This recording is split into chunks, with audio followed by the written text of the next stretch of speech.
ఇలా నిర్ణయించిన మీరందరూ కూడా వచ్చినందుకు ప్రత్యేకంగా వందనాలు తెలియజేస్తాను. మనం ఈరోజు ఆలోచించే విషయాలు ఏంటంటే శ్రమలు అనేవి ఎందుకు వస్తాయి, శ్రమలు అనేవి ఎందుకు వస్తాయి. మనందరికి తెలుసు శ్రమలు అనేవి ఎందుకు వస్తాయో, కానీ అవగాహన చేసుకుందాం.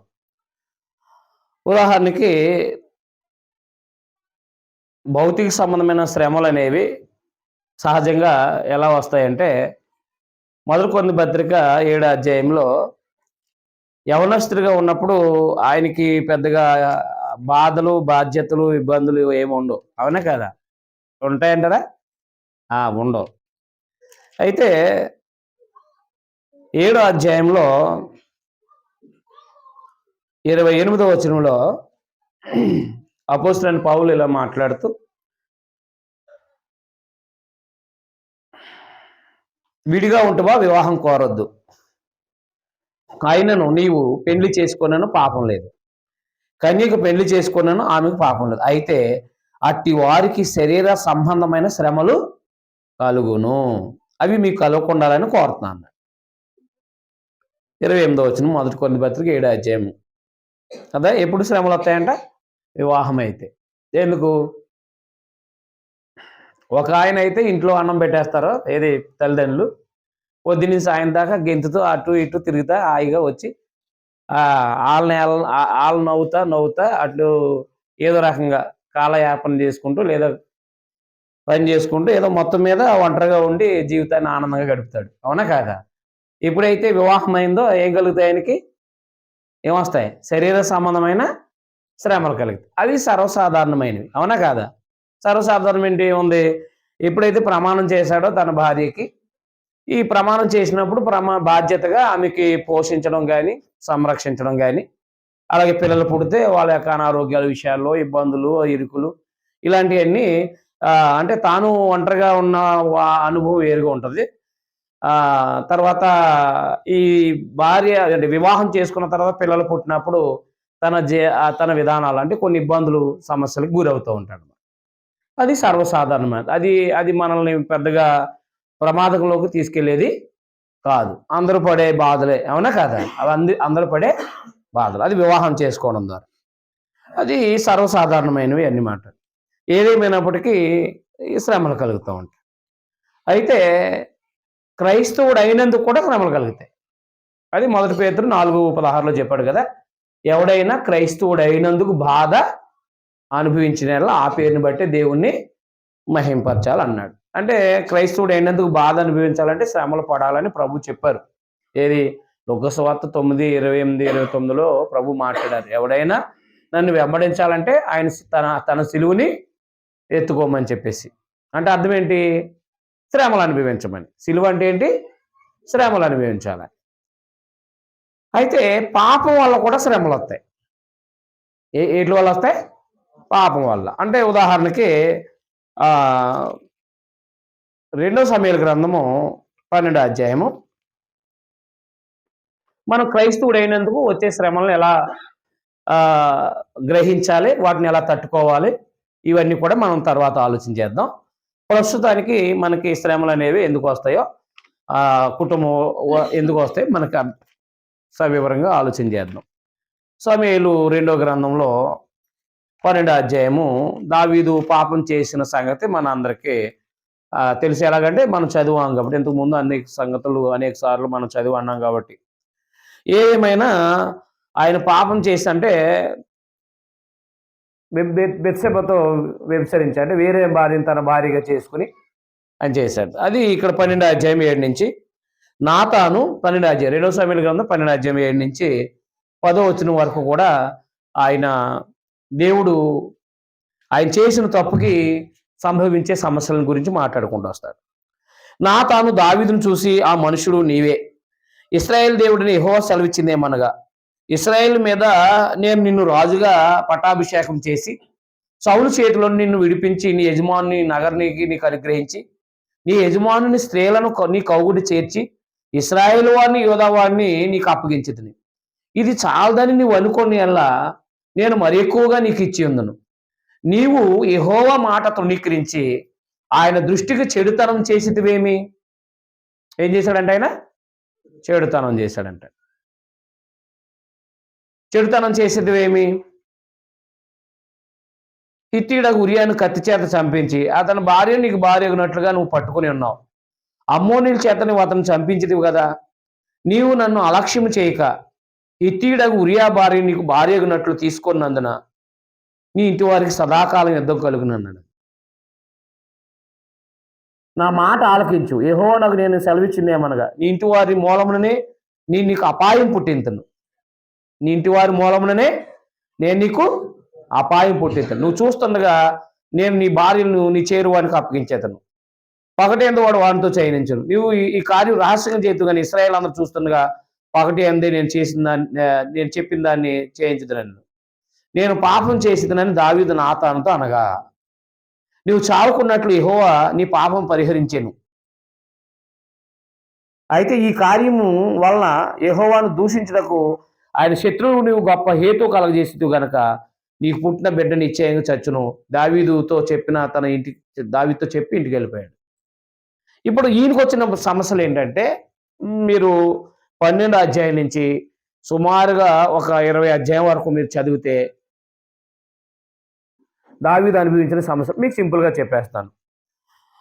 ఇప్పుడు బెత్షెబతో ఆయన సంబంధం పెట్టుకోవడం వల్ల బిడ్డ పుట్టాడు. ఆ బిడ్డ జబ్బు పడింది. ఇబ్బందా కాదా? ఏ ఇబ్బంది. చనిపోయాడు. కుటుంబము ఇబ్బందులకు అంటే చాలా తీవ్రమైన విషాదంలోకి వెళ్ళిపోద్ది. ఆ తర్వాత 13 అధ్యాయంలో పెద్ద కుమారుడు తన యొక్క అంటే రాజుకి అనేక మంది భార్యలు ఉంటారు కాబట్టి అది దైవనీయమే. అయినప్పటికీ ఈయన తన యొక్క అంటే ఒక సహోదరి అంటే తనకు సహోదరు అవుతుంది. ఆ తల్లి కూతురు కాదు. ఏదేమైనప్పటికీ దావీదుకి కొంతమంది భార్యలు ఉన్నారు కాబట్టి రాజుగా అది దేవుడు అంగీకరించే విషయమే. అయితే ఆయన ఎప్పుడైతే వేరే అబ్షలోము యొక్క తన చెల్లెల్ని ఈ యొక్క ఈయన అమ్మోన్ అనే ఆయన అది కూడా దావీదు కుమారుడు ఆయన కూడా మోహించి పాడు చేయటం అది ఇంట్లో ఒక సమస్య. అది రెండోది అబ్షలోము ఏం చేశాడంటే రాజకుమారులందరినీ పిలిపించి అమ్మోన్ని చంపించేయటం అంటే పెద్ద కుమారుని చంపించేయటం ఇది కూడా తీరని సమస్యలకు సంబంధించింది. ఆ తర్వాత అబ్షలోము దావీదు మీద తిరుగుబాటు చేసి అది మీకు 15 అధ్యాయంలో మనకు కనిపిస్తుంది. 15 అధ్యాయం 13లో ఇశ్రాయేలీలు అబ్షలోము పక్షమును వహించరని దావీదునకు వర్తమానం రాగా దావీదు యెరూషలేము నందున్న తన సేవకులందరికీ ఇలాగ ఆజ్ఞయించాను. అబ్షలోము చేతిలో మనం తప్పించుకుని రక్షణ పొందలేము. మనం పారిపోదుం రండి. అతడు హఠాత్తుగా వచ్చి మనల్ని పట్టుకొనకయు మనకు కీడు చేయకును పట్నం కత్తివాత చేయకును ఉన్నట్లు మనం త్వరగా వెళ్ళిపోదుం రండి. అందుకు రాజు సేవకులు ఇలాగును మనం చేసి ఎత్తగించుకుని దాసులమైన మేము మా ఏలువాడు రాజునకు నువ్వు సెలవిచ్చినట్లు చేయటకు సిద్ధంగా ఉన్నాం. అప్పుడు రాజు నగర్ని కనిపెట్టుటకై ఉపపత్నులు 10 మందిని ఉంచిన మీదట తన ఇంటి వారందరిని వెంట పెట్టుకుని కాలినడకను బయలుదేరిపోయాడు. రాజును అతని ఇంటి వారును బయలుదేరి బెత్సహరాకు వచ్చి బస చేసిరి. అతని సేవకులందరూ అతను ఇరుపార్శ్వంలో నడిచిరి. ఇలాగన అరణ్యంలోకి దావీదు తన కుమారుడు యొక్క అబ్షలోమును బట్టి వచ్చిన వాళ్ళందరినీ కూడా తన వైపుకు తిప్పుకొని దావీదు మీద తిరుగుబాటు చేశాడు. అది కూడా ఏమంటారు, ఇప్పుడు రాజుగారు వాహనాల మీద వెళ్తారు కానీ కాలినడకన వెళ్ళే దుస్థితి వచ్చిందంటే పాపం. కారణం ఏంటి? పాపం వల్ల శ్రమలు అనమాట. ఆ బాధను అనుభవిస్తుంది. అంత అరణ్యంలోకి వెళ్ళి ఇబ్బందులు పడుతుంది.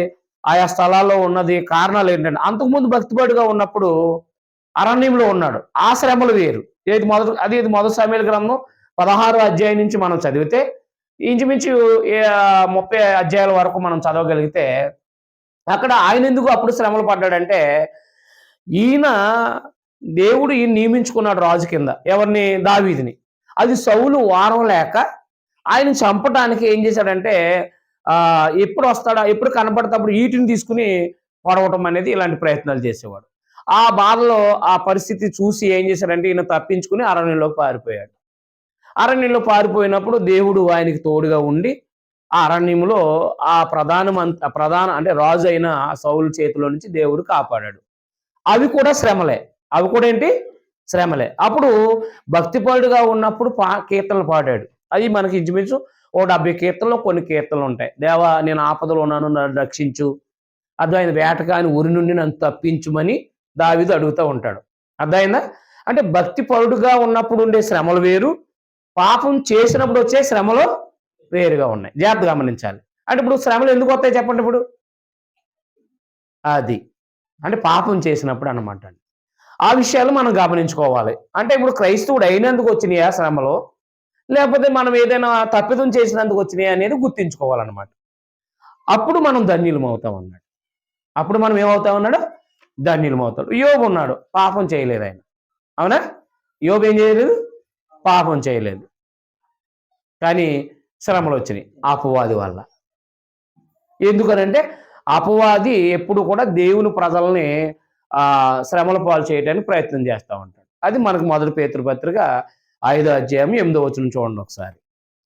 అందువలన దేవుని క్రైస్తవులైన మనందరం కూడా శ్రమలు అనేవి ఎందుకు వచ్చినాయి గమనించుకుని బ్రతకాలి మనం. మీకు అర్థమైందా? అర్థం అవ్వలేదా? కాబట్టి చాలా బాధలు పడుతున్నానండి అంటూ ఉంటారు. అవునా? ఏమంటారు చాలామంది? చాలా బాధలు పడుతున్నామండి అంటూ ఉంటారు. ఇప్పుడు ఉదాహరణకి ఏదో కేసులు ఇరికించబడ్డాడు. ఒకసారి మీరు చదవండి, మీకు చెప్తారు. పేతురు రాసిన మొదటి పత్రిక 5వ అధ్యాయం 8వ వచనం. అపవాది ఎవరిని మింగుదునా అని చెప్పేసి ఏం చేస్తున్నాడు? చూడండి, నిబ్బరమైన బుద్ధి గలవారే మెలకుగా ఉండండి. మీ విరోధి అయిన అపవాది, క్రైస్తవుల విరోధి ఎవడో? అపవాది. విరోధి అయిన అపవాది, మీ విరోధి అయిన అపవాది గర్జిన సింహాలు ఎవరిని మింగుదనని తిరుగుతున్నాడు. లోకమందున మీ సహోదరులందు ఈ విధమైన శ్రమలే నెరవేరుతున్నాయి. కాబట్టి అపవాది బాధలు కల్పించాడు. ఎవరికి? యోబు గారికి. ఇప్పుడు మొదటి శతాబ్దంలో క్రైస్తవులు కూడా శ్రమలు కల్పించాడు. మీకు అర్థమైందా? అయితే మన క్రైస్తవులైన మనము ప్రతి శ్రమని దేవుడే దేవుడే అని ఆయన మీద పెట్టేస్తూ ఉంటాం. అవునా? అందుకని ఈరోజు మనం ఆలోచించాల్సింది ఏంటంటే, వచ్చిన శ్రమ చేసిన తప్పుకొచ్చిందా, క్రైస్తవుడు అయినందుకు భక్తిగా బ్రతుకుతున్నందుకు వచ్చినాయా? ఇప్పుడు యోబుకు వచ్చిన శ్రమలు ఏంటి? భక్తిగా బ్రతకడానికి. ఊరకనేనా నువ్వు కాపుదలు కాసావు కాబట్టి, అంటే నువ్వు చుట్టూ యోబుకి కంచేసావు కాబట్టి అందుకు నీ యందు భయభక్తులు కలిగి ఉన్నాడు అన్నాడు ఆయన.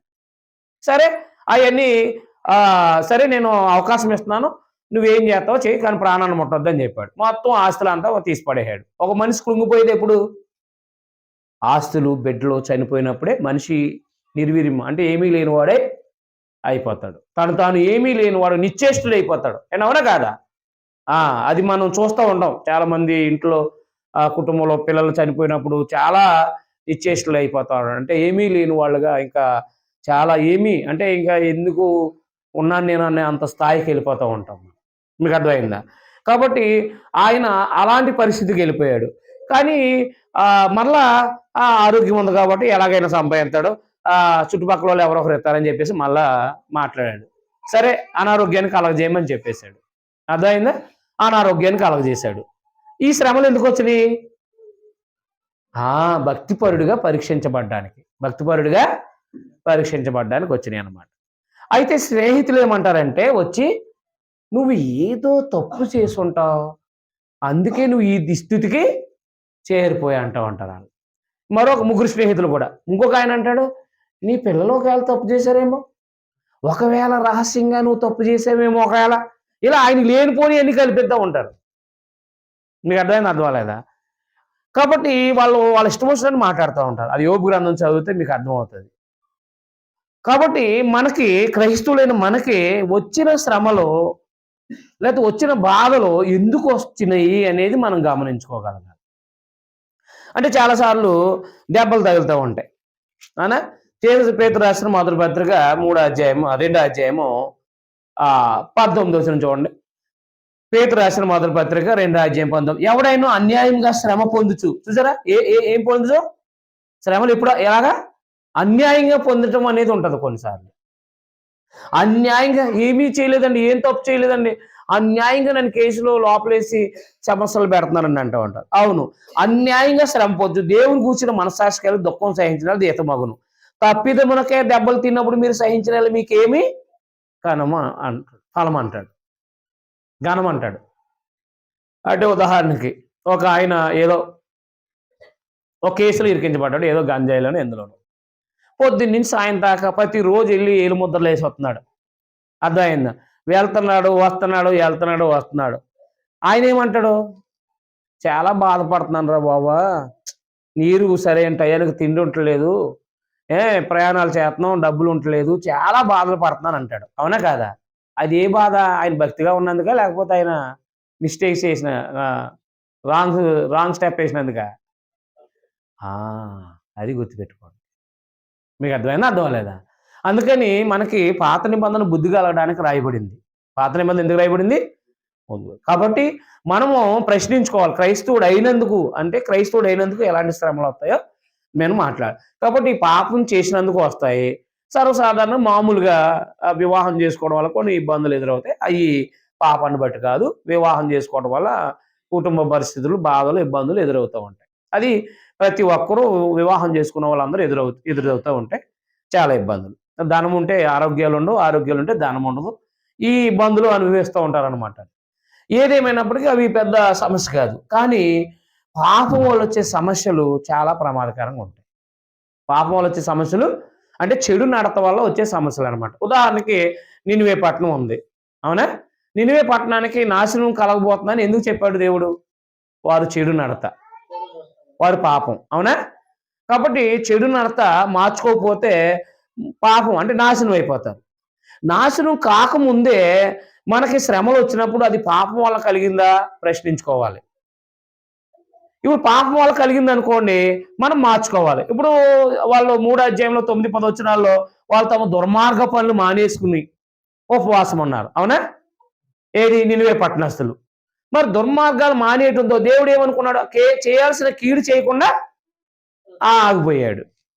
అంటే ఇప్పుడు మార్చుకోవడం ద్వారా మనము ఏమవుతాం అనమాట? తప్పించబడతా ఉంటాం అనమాట. మార్చుకోకుండా అదే కంటిన్యూ చేస్తే ఏదో ఒక సమయంలో నాశనం అయిపోతాం. నాశనం అనేది అంటే నీకు లేకుండా పోతాం అనమాట. నీకు అర్థమైంది? అర్థం లేదా? అందుకని దేవుని పిల్లలుగా ప్రతిదీ అంటే బాధలు పడుతుంటే అంటే క్రైస్తవులు అందరూ మాట్లాడుతూ ఉంటారు. ఏంటంటే ఏ బాధపడుతున్నారో వాళ్ళు పరీక్షించుకుంటే సరిపోద్ది. ఏ బాధలు పడుతున్నా ఏమంటారంటే, ఏమో దేవుడు ఎందుకో మమ్మల్ని బాధలు పాలు చేస్తున్నాడు అంటూ ఉంటారు.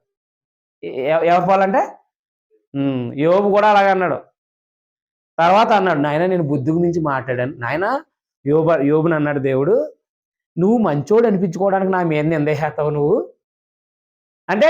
ఇప్పుడు యోబు భక్తిపరుడే, నిందలు అది లోపాలు లేనివాడే. అయినప్పటికీ నాకు దేవుడే ఈ బాధలు కలిగించాడు, సర్వశక్తుడు ఈ బాధలు కల్పించాడు అని చెప్పేసి ఆయన మీద ఎడతాడు. అప్పుడు అంటాడు ఆయన దేవుడు, నీవు నీతిమంతుడు అనిపించుకోవడం కోసం నా మీద వేస్తావా నిందలని చెప్పేసి ఆయన చెప్పేటప్పటికి, నాయన నేను బుద్ధికి మించి మాట్లాడాను అని చెప్తాడు.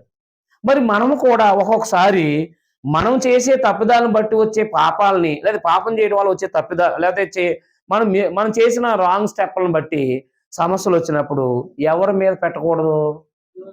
అది. కానీ మనం ప్రతిదీ అయితే దేవుడి మీద, లేకపోతే అపవాది మీద. ఏంటి? ఇది అయితే ఎవరి మీద? దేవుడు. ఎందుకో దేవుడు మమ్మల్ని బాధలు పెడుతున్నాడు అంటూ ఉంటారు. ఇంకోటేమో ఎందుకో బాధలు ఈ అపవాది మమ్మల్ని శోధించేసి మమ్మల్ని బాధలు పెట్టేస్తున్నాడు అంటూ ఉంటారు కొంతమంది. మీకు అర్థమైందా? అర్థం అవ్వలేదా? కాబట్టి మరి దేవుడి మీద పెట్టేసి అపవాది మీద పెట్టేసి ఇంకెవరి మీద ఎట్టుకుంటలేదు? నీ మీద ఎట్టుకుంటలేదు. ఎవరి మీద? నీ మీద ఎట్టుకుంటలేదు. ఎందుకంటే నువ్వు ఆదికాండము 3వ అధ్యాయం నుంచి ఉన్న గుణం అది. మానవ జాతి గుణం ఏంటి? ఆదికాండం 3వ అధ్యాయం. ఎవరయ్యా తప్పు చేశారని విచారిస్తే, నేను కాదు నువ్వు ఇచ్చిన స్త్రీ అంటాడు ఆయన. అవునా? ఆ స్త్రీ అంటది, నేను కాదు నువ్వు చేసిన పోమ అంటది ఆయన. ఎందుకు? ఎవరు తప్పు? దేవుడిది. ఎవరిది? ఇక మరి అందరూ నిందేసింది ఎవరు? నువ్వు నాకు ఇచ్చిన ఈ భార్యను బట్టి తిన్నానయ్యా, నేను తినకపోదునయ్యా, ఈవుని తెచ్చి ఇచ్చావు నాకు అన్నట్టే కదా. మరి స్త్రీ ఏమంది? సర్పం నన్ను మోసపుచ్చింది కాబట్టి తిన్నాను అంది. నేను తప్పు చేశాననే యథార్థ హృదయం ఉంటే అక్కడ మారు మనసు పొంది క్షమాపణ పొందుదు. నేను అవునా కాదా? వాళ్ళు ఒకరి మీద ఒకరు మోపుకున్నారు. ఇప్పుడు మనం కూడా క్రైస్తవులైన మనం కూడా పడే బాధలో అటు దేవుడి మీదైనా ఇటు అపవాది మీద ఆడేస్తున్నాం. ఎవడో ఒక జోక్ అన్నాడు ఒకసారి, అపవాది ఏంట్రా నీరసంగా ఉన్నావంటే అపవాదిని, ఏముందిరా వీళ్ళు చేసే క్రైస్తవులు కూడా తప్పు చేసేసి నా మీద ఎట్టేస్తున్నారా అన్నాడంట. జోక్గా అన్నారు, అది బైబిల్లో లేసుమా. అపవాది బాధపడుతుంది, ఏంటి అపవాది ఇలా ఉన్నావని అంటే, విచారంగా ఉన్నావు ఏంటంటే, క్రైస్తవులందరూ కూడా వాళ్ళ తప్పు చేసేసి నా మీద ఎట్టేస్తున్నారయ్యా, నేనే కలగజేసానని చెప్పేసి అని. నీకు అర్థమైందా, అర్థం లేదా? అంటే ప్రజలు అంటే చేసిన తప్పు చేసేసి నేను దేవుడి మీద లేకపోతే మా అపవాది మీద నెట్టకూడదు. మీకు అర్థమైందా, అర్థం లేదా? కాబట్టి క్రైస్తవుడైన మనకి క్రైస్తవుడైనందుకు ఎలాంటి శ్రమలు వస్తాయో చూద్దాం. ఒకసారి పేతురు రాసిన మొదటి పత్రికలోనే మనము ఆలోచన చేద్దాం. ఒకసారి క్రైస్తవుడైనందుకు అంటే ఎందుకు వస్తాయంటే, క్రైస్తవుడైనందుకు ఒకసారి 3వ అధ్యాయము 17వ వచనంలో 18, 3, 17, 18 మొదటి పేతురు పత్రిక, అంటే పేతురు రాసిన మొదటి పత్రిక 3వ అధ్యాయము 17, 18.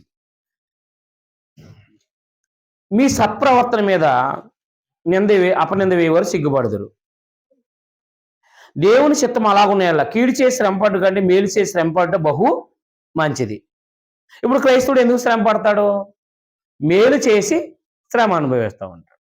అర్థమైంది. ఏ మేలు అంటే అది ఏదైనప్పటికీ. అదే దేవుని పిల్లలుగా మొదటి శతాబ్దంలో క్రైస్తవులు ఎందుకు శ్రమలు అనుభవించారు?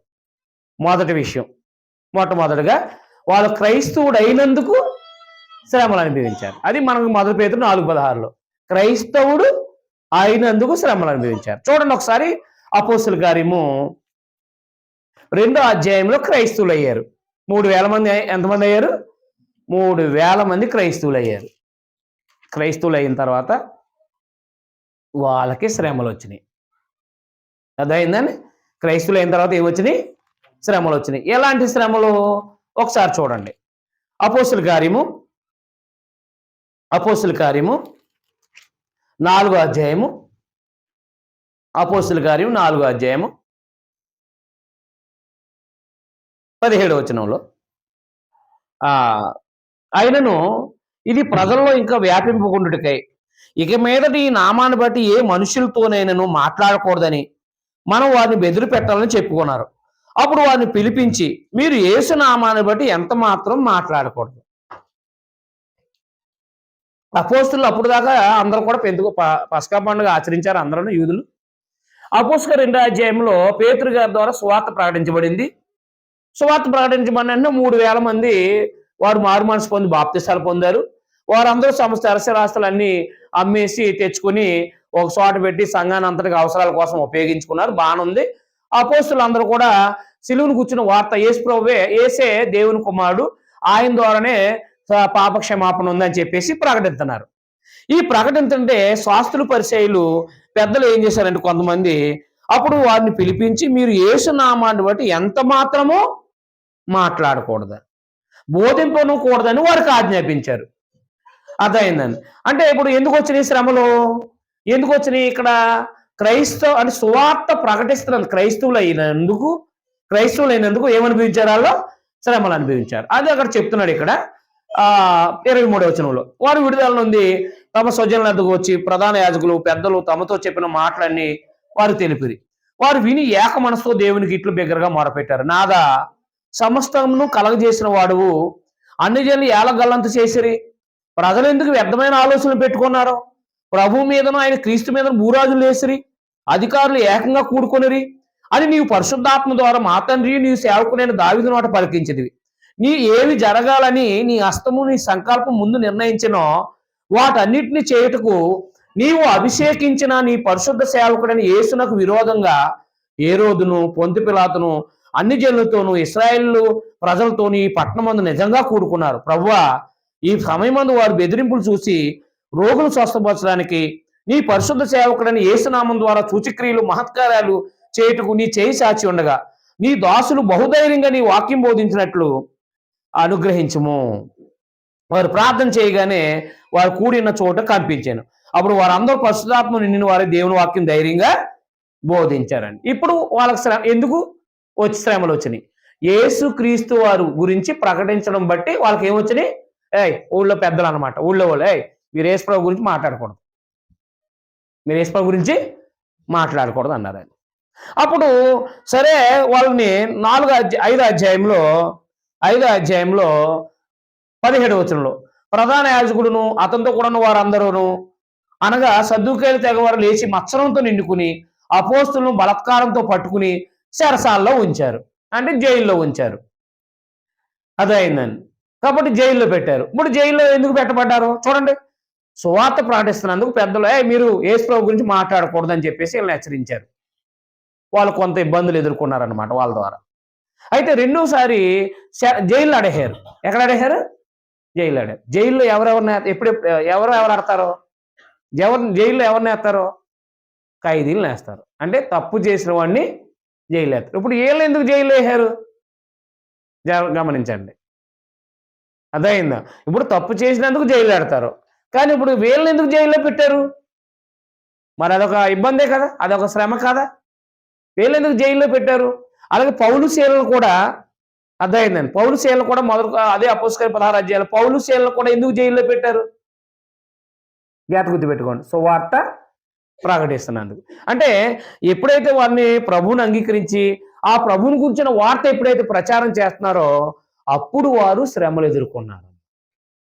అప్పుడు ఏమి ఎదుర్కొన్నారు? శ్రమలు ఎదుర్కొన్నారు. శ్రమలు ఎదుర్కోవడమే కాదు, కొట్టించుకున్నారు వాళ్ళు. చూడండి, అదే 4వ అధ్యాయము అపోస్తలుల కార్యము 4వ అధ్యాయము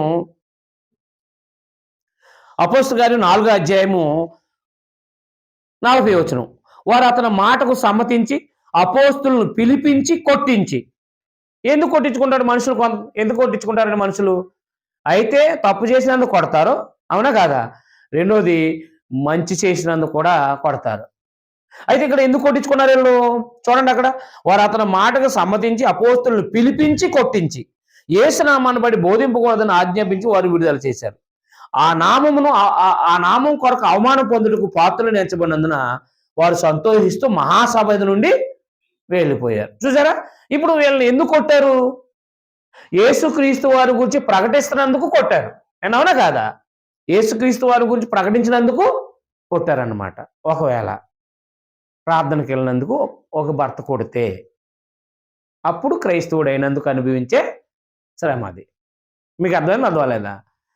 తన కుమారుడు తల్లిదండ్రులు కొట్టారు, ప్రార్థనకి వెళ్ళి వచ్చినందుకు కొట్టారు, అప్పుడు అన్నమాట. అంటే అది లెక్కలోకి తీసుకోవాలన్నమాట. అంతేగాని భోజనం టయానికి వండలేదు, అర్థమైందా? ఆ ఇంటికాడ ఈ ఇంటికాడ ముచ్చటెడుతుంది, ఈయన ఆకలేసి కేకేస్తున్నాడు. ఎందుకు అడుగుతున్నావు అలాగా? వండుతానుండి కూర్చో అందనుకోండి, అప్పుడు ఏం చేస్తాడు ఆయన? ఓ 4 ఆడేస్తాడు. ఏమేస్తాడు? ఓ 4 దెబ్బలు కొడతాడు. ఆ దెబ్బలు ఎందుకు? ఆ దెబ్బలు ఎందుకు పడ్డాయి? క్రైస్తవుడైన ఎందుకు పడ్డాయా? నీ నిర్వాహకం సరిలేనందువల్ల పడ్డాయా?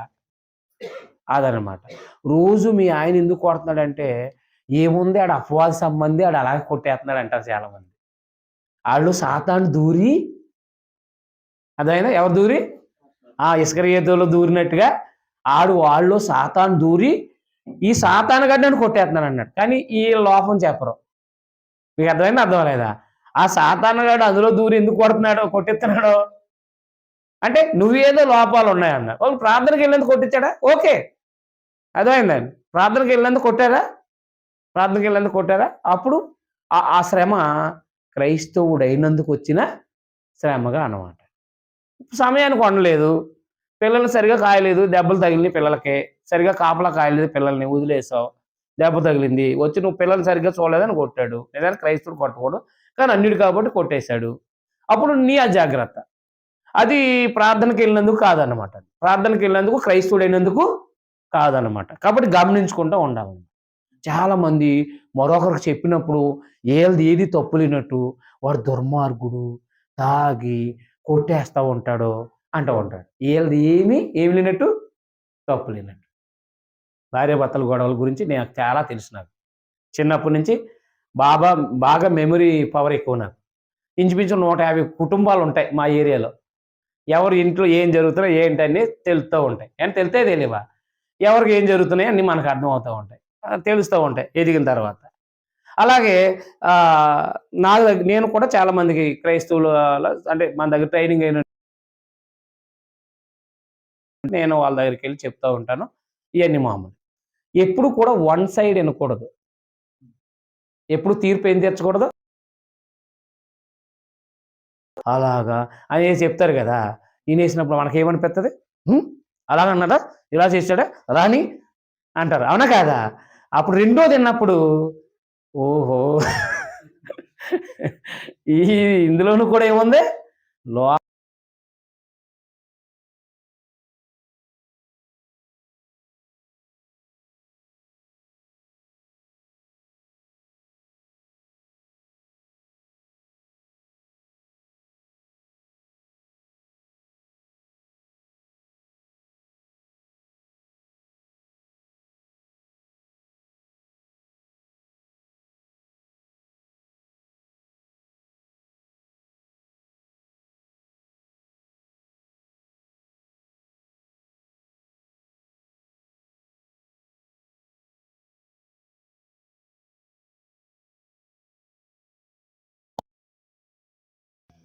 ఆ కాలమందు యెరూషలేమందు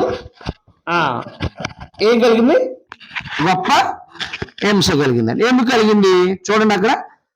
ఆ కాలమందు యెరూషలేములో సంఘానికి గొప్ప హింస కలిగినందున అపోస్తులు తప్ప అందరూ యోధియ సమరయ దేశాలను చెదిరిపోయారు. భక్తి గల మనుషులు స్తెఫాన్ని సమాధి చేసి అతను కూర్చు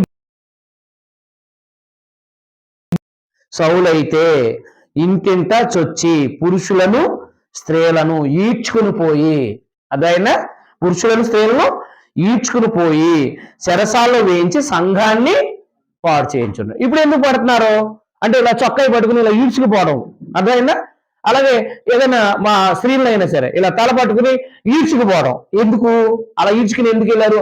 ఆ బాధ ఎందుకు పడ్డారు అలాగా? అలా ఏడో పడ్డారు కదా. ఇప్పుడు మనల్ని ఎవరైనా చొక్కా పట్టుకుని తీసుకెళ్తే అవమానమా కాదా? మనల్ని ఎవరైనా రోడ్డు మీద లాక్కెళ్ళిపోతుంటే మనకు క్రైస్తవుడు అయినందుకు యూదులోండి ఎవరైతే క్రైస్తవులు అవుతున్నారో క్రైస్తవులు అయినందుకు వారిని ఏం చేశారంటే ఇలా పట్టుకుని ఈడ్చుకుని వెళ్ళిపోయి వెళ్ళారనమాట. అయితే ఆ ఈడ్చుకుని వెళ్ళిపోయిన కార్యక్రమాలు రెండు ఉంటాయి. అవునా? ఒకటి ఈ క్రైస్తవుడు అయినందుకు ఈడ్చుకుని వెళ్తున్నాడు. కానీ కొంతమంది తప్పు చేసినప్పుడు ఏం చేస్తారు? ఏం చేస్తారు? లాక్కుని వెళ్ళిపోతూ ఉంటారు. మరి ఆ యొక్క విధానము మంచిది కాదు. ఏది వాడి దాక్కెళ్ళేది లేదా కొట్టేది తిట్టేది అవన్నీ కూడా అది మంచి పనులు చేసినందుకు కాదు, క్రైస్తవులైనందుకు కాదనమాట. ఇవి గుర్తించుకోగలగాలన్నమాట. అవి గుర్తించుకోగలగాలి. క్రైస్తవుడు అయినందుకు ప్రార్థనకి వెళ్ళినందుకు లేకపోతే వాక్యం వినటానికి వెళ్ళినందుకు లేకపోతే ఇలా మంచి పనులు చేసినందుకు ఒకవేళ ఎప్పుడైనా మనం శ్రమలు వస్తే అవి మనం అందువల్ల క్రైస్తవుడు అయినందుకు శ్రమలు అనుభవించారు. అర్థమైందా? మొదటి శతాబ్దంలో యూదుల్లో కొంతమంది క్రైస్తవులు అయినందుకు శ్రమలు అనుభవించారు. యూదుల్లో నుంచి క్రైస్తవులేనేమో యూదుల చేత శ్రమలు అనుభవించారు. అందుచేలోని చూడండి మా తెస్సలోనికి రాసిన మొదటి పత్రిక 2వ అధ్యాయం. తెస్సలోనికి ప్రాంతంలో కూడా శ్రమలు అనుభవించారు వాళ్ళు కూడా. తెస్సలోనికి రాసిన మొదటి పత్రిక 2వ అధ్యాయము 14వ వచనం.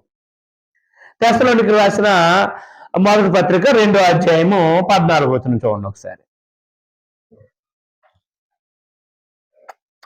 తెస్సలోనికి రాసిన మొదటి పత్రిక 2వ అధ్యాయం 14వ వచనం.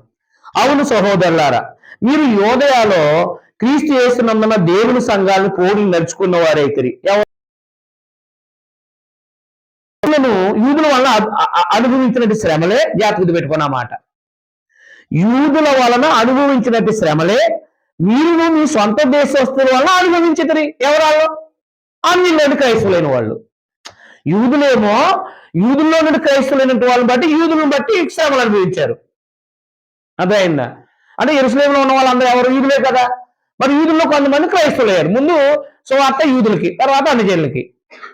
మరి యూదులు పెట్టారా? యూదుల్లోని క్రైస్తవులైన వారికి యూదులే శ్రమలు పెట్టారు. మీకు అర్థమైంది? అర్థం లేదా? తర్వాత ఇక్కడ తెస్సలోనికే ప్రాంతం ఏది? అది అపోస్తలుల 17వ అధ్యాయంలో పౌలు గారు 2వ సువార్త ప్రయాణంలో వెళ్ళారు. అప్పుడు అక్కడ అన్ని జనులు వీళ్ళు క్రైస్తవులైనందుకు అక్కడ ఉన్న అన్ని జనులు వాళ్ళని ఈడ్చుకుని వెళ్ళిపోయారు. వాళ్ళు కూడా శ్రమలు పెట్టారు.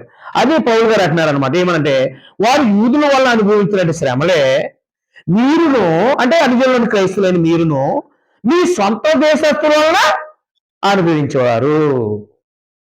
అదనమాట. కాబట్టి మనం మొట్టమొదటిగా మన ఊర్లో ఎవరో క్రైస్తువులు కానప్పుడు ముందు మనం క్రైస్తువులు అయితే మనల్ని చాలా చిన్న చూపు చూసేవారు, అవునా కాదా? తర్వాత బైబిల్ అంటే అవమానించేవారు, తిట్టేవారు. వీళ్ళేదో ప్రార్థన అంట, అదంట పూజలు, మొన్నటిదాకా పూజలు చేసింది అని చెప్పేసి. కారణం ఏంటంటే మనం ఎప్పుడైతే మానేస్తాం కదా అన్నీ, అప్పుడు అదే ఇందాక మనం చదివించారు కదా మన సోదరులు చదివారు కదా, చూడండి ఒకసారి. పేతురు రాసిన మొదటి పత్రిక 4వ అధ్యాయంలో చూడండి. ఇక్కడ 4 క్రీస్తు శరీరం మనసు ఎంబడ్డారు కనుక మీరును అటు మనసు ధరించుకోండి. శరీర విషయం ఇక మీదట మనుజాసలు అనుసరించి నడుచుకొనక దేవుని ఇష్టానుసారముగానే నడుచుకున్నట్లు పాపంతో జోలికను ఏమీ లేక ఉండును. ఎప్పుడైతే క్రైస్తువులు అయ్యామో మందు మానేతం, సిగరెట్లు ఈ మానేసినప్పుడు మరి మనకు ఇంతకుముందు తాగిన బ్యాచ్ ఉంటారు కదా, అవునా? ఉండరా? ఆ బ్యాచ్ నుంచి బయటకు వచ్చేస్తే వాళ్ళు ఏమంటారు? అది ఏమంటారో చూడండి. ఇక్కడ మనం పోకిరి చేష్టలు, దురాశలు, మద్యపానం, అల్లరితో కూడిన ఆటపాటలు, త్రాగుబోతుల విందులు, చేయదగని విగ్రహ పూజలు నెరవేర్చుచుండుట గతించిన కాలమే చాలును. అంటే ఇంతకు ముందు బాప్తిసం పొందక ముందు ఇలాంటి కాలం గడిపాం. ఇప్పుడు ఎప్పుడైతే దేవుని ఇష్టానుసారంగా నడవటానికి ఎప్పుడైతే నేను ఒకటి క్రైస్తవులు అయినందుకు మనల్ని ఇబ్బందులు పెడతారో అది మనం గ్రహించాము. ఇప్పుడు రెండవది, ఎప్పుడైతే మనం జీవితం మార్చుకుంటామో, దేవుని ఇష్టానుసారంగా మనం ఎప్పుడైతే ప్రవర్తించడానికి నిర్ణయించుకుంటామో, అప్పుడు ఇంతకుముందు మనం వాళ్ళతో తిరిగిన విధానాల్లో ఆ మనుషులు ఏం చేస్తారంటే చూడండి, అక్కడ 4వ వచనంలో చెప్తాడు, అపరిమితమైన ఆ దుర్వ్యాపారం యందు తమతో కూడా మీరు పరిగెత్తకపోయినందుకు వారు ఆశ్చర్యపడుతూ మిమ్మల్ని దూషిస్తున్నారు. అయ్యి బాబుడు మందు తాగడంట, యేసుప్రభు అయిపోయాడంటారా? ఏమంటారా? యేసుప్రభు అయిపోయాడంట అంటారు. మనము బైబిల్ ఎట్టుకుని వస్తున్నాం అనుకోండి, అదే యవనస్తుడు మందు మానేశాడు, బైబిల్ ఎట్టుకొస్తున్నాం అనుకోండి, మన బ్యాచ్ ఇంత ముందు బ్యాచ్ అనమాట. అది ఇంత ముందు బ్యాచ్ ఎదురవుతే ఏమంటది? యేసుప్రభు వస్తున్నాడు రోయ్ అంటది. ఏమంటున్నాడు? యేసుప్రభు వస్తుందో అంటారు. అంటే భక్తికి వెళ్ళిన ఆవిడ కాబట్టి ఆవిడ అర్థమైందా? ఇలాగా ఏళం చేస్తారు. ఏళం చేసేమంటాడు, బావా ముందే రా బావా, ప్రార్థన తర్వాత వెళ్ళికైనా అంటూ ఉంటాడు. అది ఏళ్ళనా కాదా? దోశలా కాదా? సాయంత్రం వచ్చేవా పాస్టర్లే తాగేస్తున్నారు, నువ్వు కూడా తాగు బాబా అంటూ ఉంటాడు.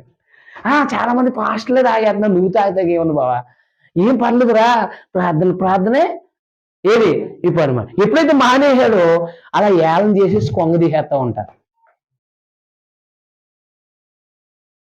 వచ్చారే అంటారు మమ్మల్ని. అప్పుడే బాప్తిజం పొందినోడిని, కొత్తగా వచ్చిన వాళ్ళని ఈ పాస్టర్ గారు వస్తున్నారు ఏంటి బాబు పాస్టర్ గారు అంటారు. ఏమన్నా పాప సంగతి పాప సిగ్గేసి ఏం తెలియదు, అవమానం చాలా బాధ. ఇప్పుడు క్రైస్తవుడు అయినందుకు ఏమయ్యాడు? తల దించుకున్నాడు. మీకు అర్థమైనా అర్థం అవ్వలేదా? అది క్రైస్తవుడు అయినందుకు వచ్చే శ్రమలు, అవమానాలు, నిందలు అవన్నమాట. క్రైస్తవుడు దుర్వ్యాపారంలో పరిగెత్తలేనందుకు అంటే ఇంకా ఆపేయం కదా మరి మన పరుగు. మందిచ్చే వాళ్ళు లేరుకే, అర్థమైందా? ఈ తర్వాత ఈ కొన్ని లేరు, ఒకడు వెళ్ళిపోయాడు రబ్బ మనలోంచి అని చెప్పేసి వాళ్ళు దూషిస్తా ఉంటారు అనమాట. కాబట్టి మిమ్మల్ని దూషిస్తున్నారు, మిమ్మల్ని ఏం చేస్తున్నారు? యేసుప్రభువు అన్నారు, ఏది మత్తయి సువార్త 5వ అధ్యాయంలో 9, 10, 11 వచనాలు అన్నారు, నా నిమిత్తం మీ మీద అబద్ధంగా చెడ్డ మాట్లాడాలా పలుకున్నప్పుడు మీరు ధన్యులు అన్నాడు. మనము ఎప్పుడు మనకు పౌరుషం ఉంటుంది, ప్రతి మానవుల్లో ఏముంటది? పౌరుషం ఉంటుంది. తప్పు చేయలేని ఉంటుంది, తప్పు చేసావంటే వాడు పౌరుషం వచ్చేస్తుంది, నేను చేయలేదని చెప్పేసి. అలాంటి పరిస్థితులు అంటే వాళ్ళందరూ రెచ్చగొడతా ఉంటారు. వాళ్ళందరూ కూడా మనల్ని ఇబ్బందులు పెడతా ఉంటారు అన్నమాట.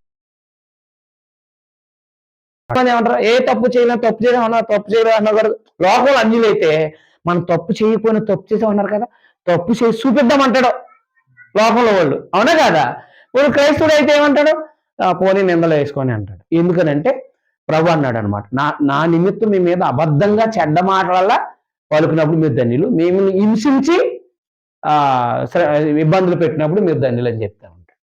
అంటే మనం ఎప్పుడైతే క్రైస్తవులం అయ్యామో, ఒకటి క్రైస్తవుడు అయినందుకు సమాజంలో తక్కువగా, సమాజంలో మనల్ని అవమానిస్తూ ఉంటారు. ఇప్పుడు అందరూ ఎక్కువ క్రైస్తవులు అయిపోయారు కాబట్టి ఎక్కువ మంది ప్రార్థనకి వెళ్తారు కానీ ఈ సమస్యలు లేవు ఇప్పుడు. అవునా కాదా? ఒకప్పుడు ఒక 100 సంవత్సరాల క్రితం ఇలాంటివి ఉంది. ప్రార్థన ఇట్టుకుంటే గొడవ, అనేవాడు. అవునా కాదా? లేకపోతే మైకులు ఎత్తుకోవడము, పడేసేయటము, లేకపోతే ఏదో ఒకటి చేసేవాడు. అంటే ఇలాగా ఏం చేసేవారంటే ప్రార్థనలు ఎట్టినప్పుడు, మీటింగ్లు ఎట్టినప్పుడు, అంటే ఇలా అనుకోండి, బైబిల్ పెట్టుకుని ఇసిరేయటము, ఇలా అవతలకి వెళ్ళని చెప్పడము, ఇలా చేసేవారు అనమాట. ఇలాంటివి చేసేవారు. ఇప్పుడు అందరూ కూడా ఈ తెలుసుకున్నారు కాబట్టి, ఎక్కువ మంది ఉన్నారు కాబట్టి మనకి ఈ బాధలు లేవు, అవునా కాదా? కానీ మనము క్రైస్తవుడిగా దేవుని ఇష్టానుసారంగా బ్రతుకుతున్నప్పుడు ఎక్కువ సమస్యలు ఎదుర్కొంటాం. ఎక్కువ సమస్యలు ఏముంది, ఉదాహరణకి నిజం మాట్లాడతాం, అవునా? నిజం మాట్లాడతాం. మనకి ఎక్కువ శాతం ఏమంటూ ఉంటారు ఎక్కువ మంది, బావా నేను లేనని చెప్పు బావా అంటారు అంతే. ఆడు చేసే తప్పుకి మనల్ని కూడా ఇరికించేస్తాడు ఒక్కొక్కడు, అవునా కాదా? లేదు ఇప్పుడే వచ్చాడని చెప్పి అంటారు, లేకపోతే అదంటారు ఇది అంటారు. అంటే మనం ఆడికి అనుకూలంగా చెప్పలేదా, వీడు దొరుకుతాడు ఏదో సమయాన్ని అప్పుడు చూద్దాం అంటాడు. ఇప్పుడు మనం ఎప్పుడైతే మన జీవితాన్ని సరిచే మీద ఎప్పుడైతే మంచి పనులు చేస్తున్నామో మన మీద కక్ష కట్టేసి నిందలేసేస్తూ ఉంటారు, అదే శ్రమలు పెడతా ఉంటారు, ఇబ్బందులు పెట్టేస్తూ ఉంటారు మనల్ని. అంటే మనము ఇక ఏదో రకంగా బాధ పెడతా ఉంటారు, ఏదో రకంగా ఇబ్బంది పెడతా ఉంటారు. మీకు అర్థమైందా?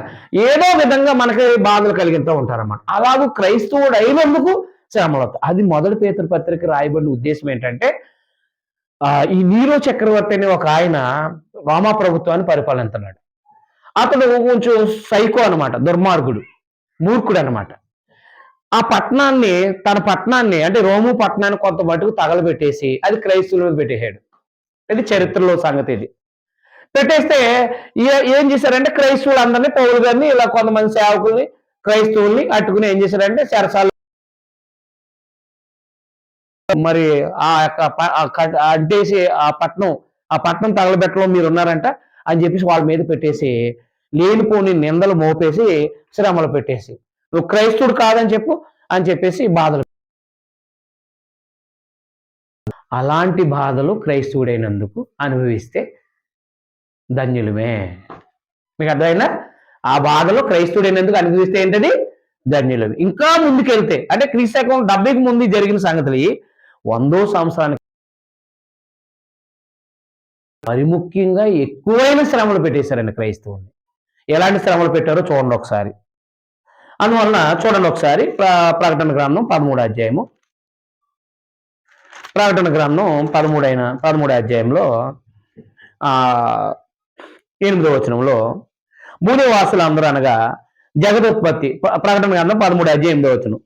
భూనివాసులు అందరూ అనగా జగదుత్పత్తి మొదలుకుని వధింపబడి ఉన్న గొరిపి లెక్క జీవగ్రంథం మంది ఎవరి పేరు రాయబడలేదు, వారు ఆ మృగానికి నమస్కారం చేయదురు. ఎవడైనాను చెవి గలవాడైతే వినుగా, వాడు చెరలోనికి పోవును.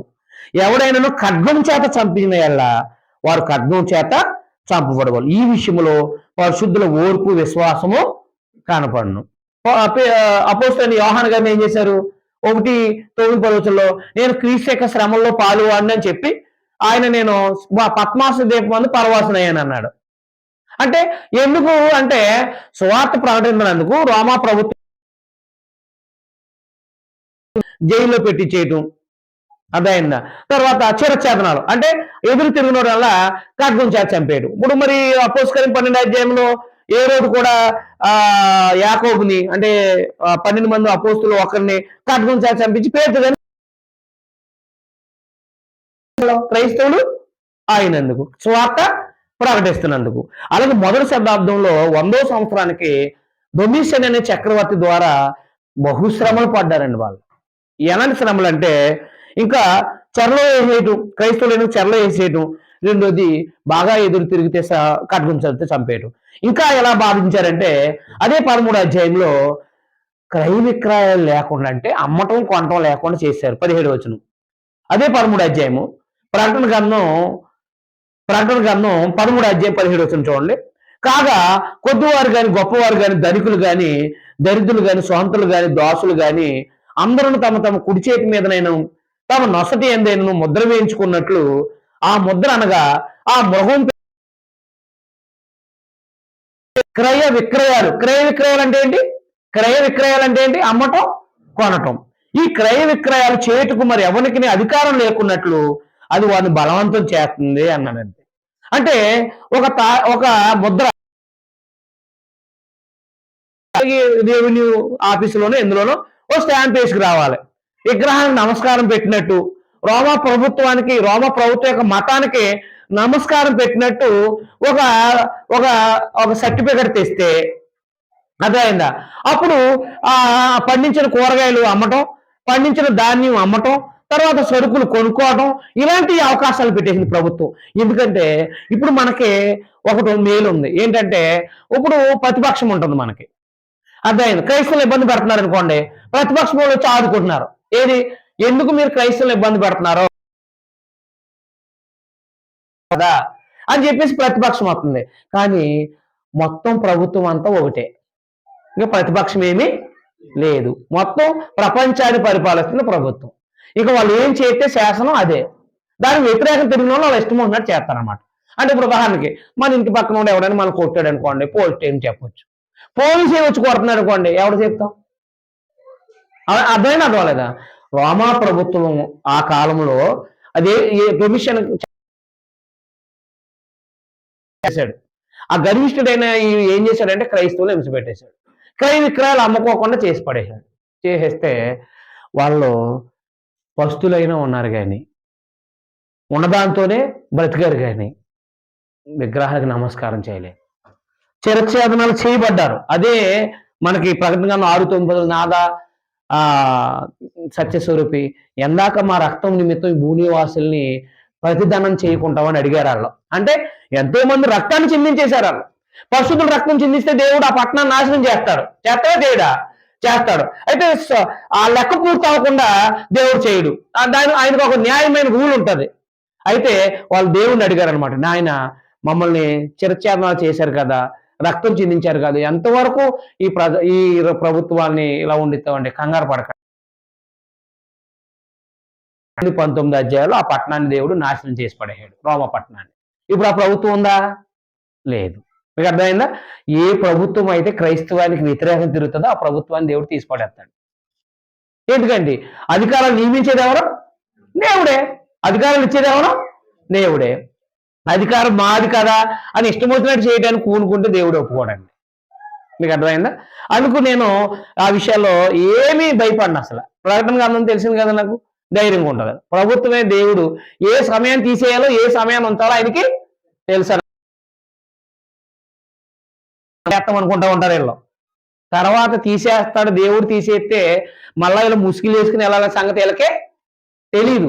మానవులు కదా, భవిష్యత్తు తెరనోళ్ళు కదా వీళ్ళు. అధికారులు అయినా కానీ మానవులే కదా, అవునా కాదా? అది కాబట్టి క్రైస్తవుడు అయినందుకు బాధలు అనుభవిస్తున్నారు. ఏ బాధలు? క్రైస్తవుడు అయినందుకు ఆ బాధలు పడ్డారండి.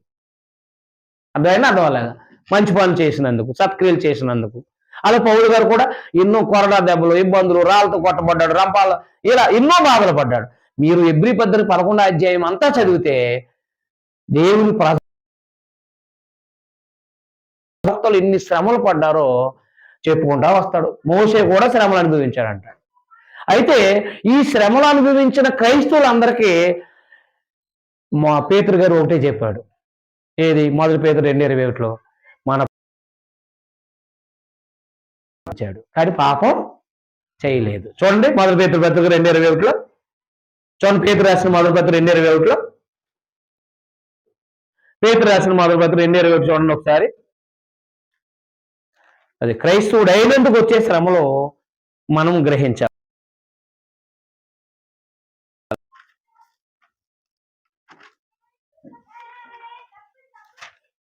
పేతురు రాసిన మొదటి పత్రిక 2:21 చదవండి ఒకసారి. క్రీస్తు కూడా మీ కొరకు బాధపడి, చూడండి ఎందుకు బాధపడ్డాడు ఆయన, ఎందుకు బాధపడ్డాడు? మనల్ని పాపం నుంచి విడిపించడానికి. అవునా కాదా? మనల్ని పాపం నుంచి విడిపించడానికి క్రీస్తు కూడా మీ కొరకు ఎందు నడుచుకున్నట్లు, అదనమాట. శ్రమల్లో కూడా పాపం చేయకుండా ఉండాలి అని ప్రభు మనకు మాదిరి ఉంచిపోయాడు. ఇప్పుడు మనల్ని ఎవరైనా, ఇప్పుడు దొంగలు తిట్టారు ప్రభుని, ఏమన్నాడు ఆయన? దొంగలు తిట్టినప్పుడు ఏమన్నాడు ఆయన? తండ్రి మీరు ఏం చేస్తున్నారో మీరు క్షమించు. మనం తిడుతున్నారు అనుకోండి అన్యాయంగా, అర్థమైందా? ఏమంటాం మనం? కూర్చోను అవునా, ఇంకోసారి ఏం చేస్తాను నేను, పొడిచి పడేస్తాను నేను, లేకపోతే ఇంకోసారి ఓట్టనండి మాలాంట. మనకి వెంటనే ఏమొచ్చేస్తాయి, బూతులు వచ్చేస్తాయి, లేకపోతే రివర్స్ అయిపోతాం. ఇందాక నేను చూస్తున్నాను నువ్వు అని చెప్పేసి కొట్టేస్తాకి వెళ్ళిపోతారంతే. అంతే శ్రమలు వచ్చినప్పుడు ప్రభువుని మాదిరి పెట్టుకోవాలి. ఎందుకంటే శ్రమల్లో మాటలు తొలుగుతాయి. శ్రమల్లో దేవుడు ఏమో మా బాధలు పట్టించుకోవట్లేదు అనిపిస్తుంది, అవునా కాదా? దేవుడు నిందించే అవకాశాలు ఉంటాయి ఆ టైంలో. తర్వాత శ్రమల్లో అడుగులు జారే అవకాశాలు ఉంటాయి. అది 73వ కీర్తనలో చెప్పాడు. భక్తిహీనులు చూసినప్పుడు చాలా బాగున్నారు, వాళ్ళు చాలా ఆనందంగా ఉన్నారు, వాళ్ళకి గర్వం కూడా కంఠహారంలాగా ఉంది అని చెప్పి 73వ కీర్తనలో భక్తిహీనులు చూసి ఇచ్చలవిడిగా బతుకుతున్న వాళ్ళు ఏలే బాగున్నారు కదా ఆనందంగా, నాకేంటి బాధలు, ప్రతిరోజు బాధే అని చెప్పేసి. చూడండి 73వ కీర్తన 10వ లైన్ చదవండి. యథార్థంగా నీతిగా దేవుని ఇష్టానుసారంగా బ్రతుకుతున్నాం కాబట్టి మనకు కొన్ని బాధలు ఇబ్బందులు ఎదురవుతూ ఉంటాయి అన్నమాట. చూడండి 73వ కీర్తన 10వ లైన్.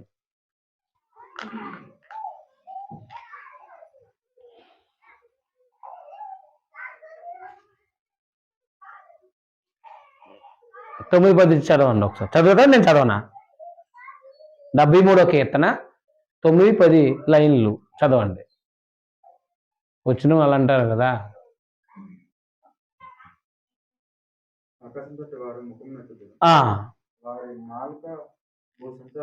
భూసంచారం చేయాలి భక్తిహీన నాలుక.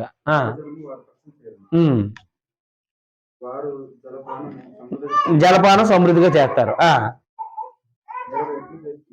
దేవుడు ఎట్లు తెలుసుకున్నాను? మహోన్నతులు తెలివి ఉందా వారు అనుకుంటారు. ఎవరు? భక్తిహీనులు.